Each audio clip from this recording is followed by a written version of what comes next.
What is up, guys? Welcome back to the channel. So today we are going to be going over my picks for the main card of UFC Fight Night, Covington versus Buckley. As always, if you enjoy this video, make sure to like, subscribe, and share with your friends. It goes a long way here. And yeah, let's get into it. All right, so for the first fight, we got Navajo Sterling versus Tuco Tokos. Sorry. So honestly, I don't have much to say. Navajo is an upcomer, just came from Dana White's Contender Series. I believe he won by knockout. And Tuco Tokos lost his last two, I believe. This is clearly a layup for Sterling. So Sterling should win this, probably via finish. It should be pretty easy for him. So yeah, he has a reach on Tucos. So yeah, I don't really see any way for Tucos to win this. So yeah, I'm gonna have to go with Sterling on that one. So for the next fight, we got Adrian Yanez versus Daniel Marcos. This should be a pretty good fight. It's at 135.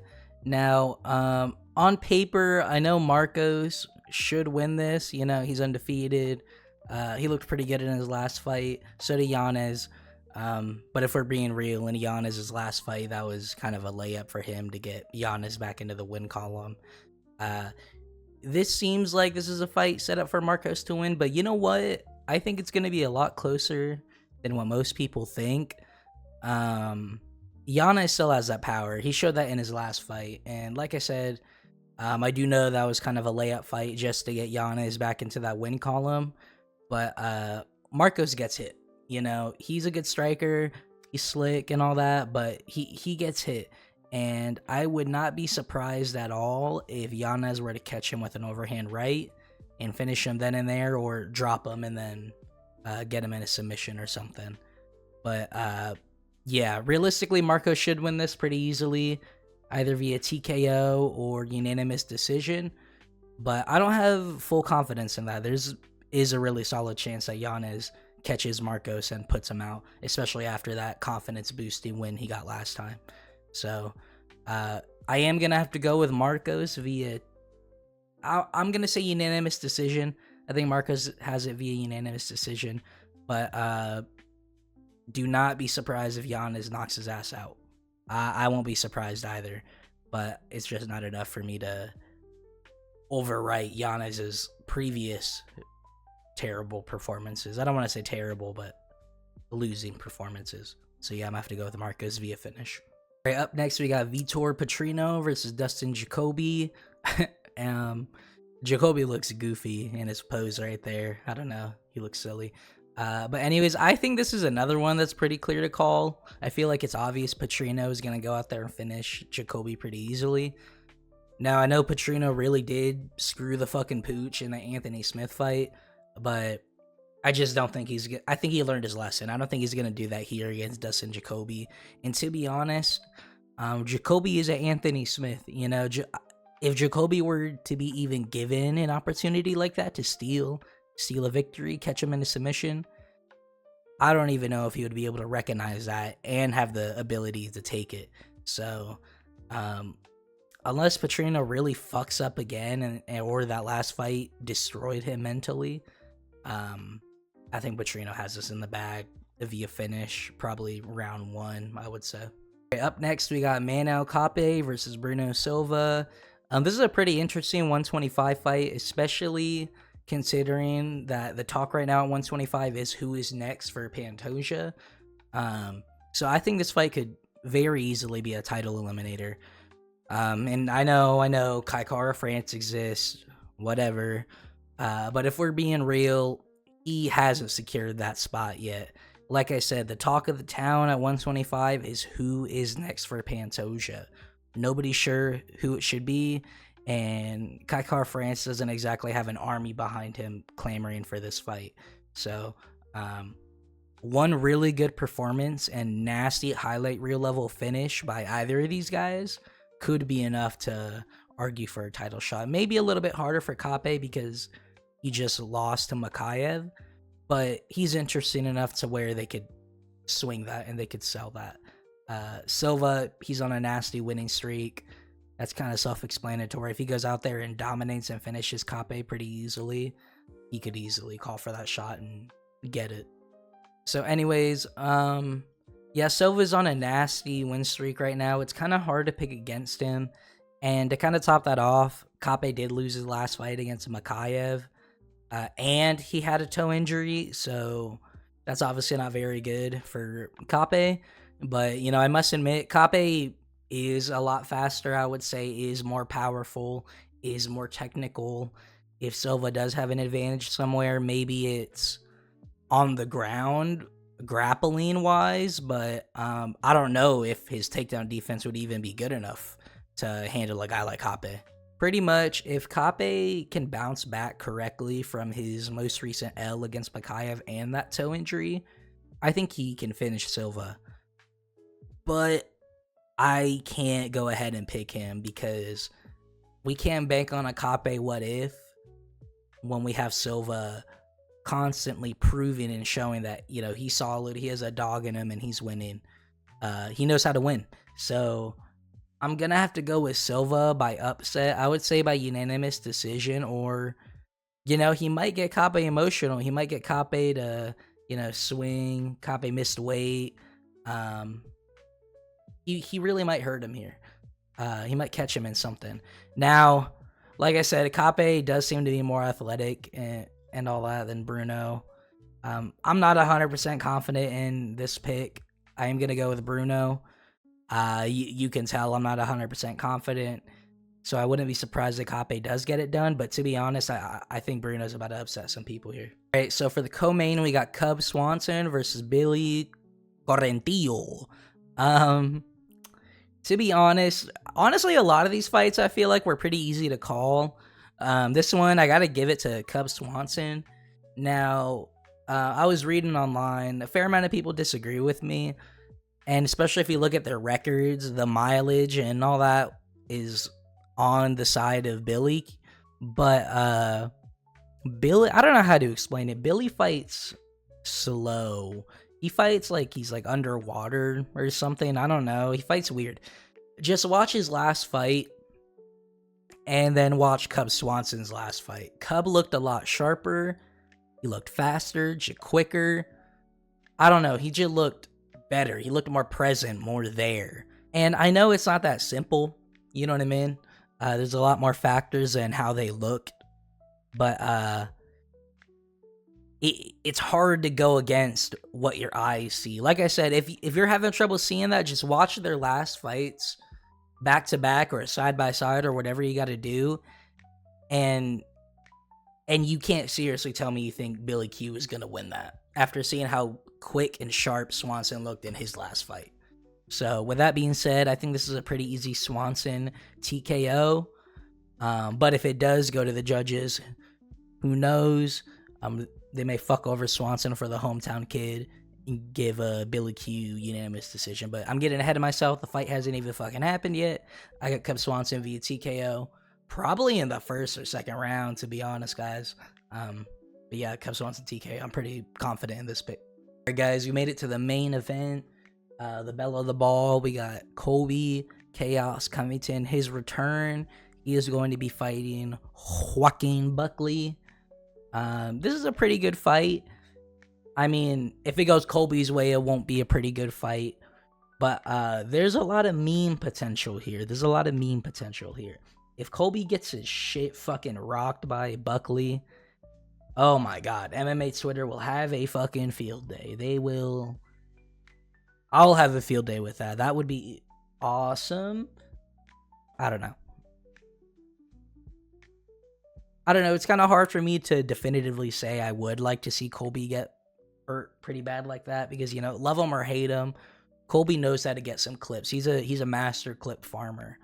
I mean, he already got some good clips talking about LeBron and Diddy parties, fucking Bilal and pagers on his ankle, and that's why he pulled out the fight. You know, when he's gone, I don't know if we'll ever get somebody that talks the most vile, fucking lame, corny shit you've ever heard. It sucks, but you know what? I'm here for it. I don't know. It's interesting. It does piss off other fighters, not in the way that he thinks it does. Kind of like we're not laughing with you or laughing at you kind of thing. They're not getting mad and like playing along. They're actually getting mad at him like, dude, you're being a fucking tool. What are you doing? But I'm a fan of Colby, you know. He's responsible for one of the greatest trash talk interactions in our sport ever. He's following in my footsteps. If I make a sandwich tomorrow, he's going to try and make the sandwich the same way. Kamaru, how do you beat him? No, you know what? I take your sandwich. And I would like to see him take on Ian Gary. So, I don't know. He's probably more likely to get that with a loss. But, yeah. I would love to see that fight still. I don't want to see his reputation and stock get too diminished. But he's got a very, very tough opponent in front of him with Buckley. Buckley isn't that, you know, that silly guy on social media that has some crazy KO highlights. He's actually an upcoming contender at 170, a real threat for title contention. And he's been looking very, very good lately. But it kind of leaves us two questions that'll really dictate, the answer to these will really dictate how this fight will go. Number one, how is Buckley's takedown defense / cardio? And number two, how good is Colby Covington right now in 2024? In Colby's last fight, he performed like absolute dog shit. We literally saw nothing from him. Like, we didn't see anything. We have no clue how good this guy is. We know he came off of a long layoff, but going in there doing absolutely nothing does not help with that. Maybe that got him used to it mentally and he won't be as shell-shocked, but he still put on a terrible performance. And I know there was a caveat there, like he broke his foot or ankle or something, but that doesn't really matter. I mean, that performance was so fucking bad. Like, that was absolutely terrible. And going against a guy like Buckley who has power on the feet like that, you can't even if you are injured, you can't risk like that. Buckley will fuck you up. But just for sake of conversation, sake of argument, let's say we got a Colby at 100%, a healthy, prepared, sharp, non-ring rusted Colby. Is Buckley's takedown defense good enough to defend against that? And is his cardio good enough to keep that up over 5 rounds? Because we know Colby will be dependent on his cardio and chain wrestling to tire Buckley out to where his fists are landing and to where he's getting his takedowns. But I don't know if he could do that to Buckley. I really don't know. If Buckley can keep it on the feet, if he could stop the takedowns, which he seems strong enough to do that, if he can stop those takedowns and keep it on the feet, I think Colby's cooked. Colby doesn't have a chance to win if that happens. If that's the case, I could 100% see a situation similar to Wonder Boy Buckley, where if Colby can't get the takedown, it's going to be like the 3rd or 2nd round even. Obviously, the strikes by Colby aren't going to threaten Buckley at all, especially without threat of a takedown. Buckley may just lose all respect and go for a blitz and take that knockout. Crack Colby with something, dropping him against the fence. Something like that. I could 100% see that happening. And quite frankly, I would say that is what is going to happen. It's just so hard to pick a guy like Colby when Buckley has been on such a tear. You know, he's just been so good. He's going to be real confident. He was preparing to fight an arguably tougher fight in Ian Gary, and now he has to fight Colby Covington. And the thing is too, right, even if we did have a prime, I said it already, but even if we had a prime Colby, is that good enough to take on the Buckley we have right now? I don't know. We're going to find out, obviously. But like I said, if Buckley can stop those takedowns, Colby's fucked. And that should be pretty easy for Buckley because Colby clearly only had one way to win this. Buckley might have a few, you know, a kick, punch, knockout, you know, lots of ways to knock him out. Colby, we know what his game plan is, chain wrestle, all that. Buckley might switch it up. Just imagine if Buckley were to knock out Colby. I know I already said MMA Twitter would have a fucking field day, but I just want to reiterate, MMA Twitter would have a fucking field day if Colby Covington gets knocked out in like some crazy highlight reel level KO. That would be absolutely insane. Since we're kind of just talking shit here, I'm curious to see where these guys go after this fight. You know, realistically, the winner's probably going to take on Leon if they don't have any damage, and the loser is probably going to fight Ian Gary, which I would love to see Colby fight Ian Gary, but I digress. Let's just imagine, what if Colby wins? What's his path here? How does he get back to a title shot? Now, realistically, He's not. He's never going to fight for the belts again. If he does, it's a short notice thing. They really went down the list, couldn't find anybody. Or maybe it's a favor from Donald Trump. Who knows? But Colby is not getting back to that belt. Unless he does this.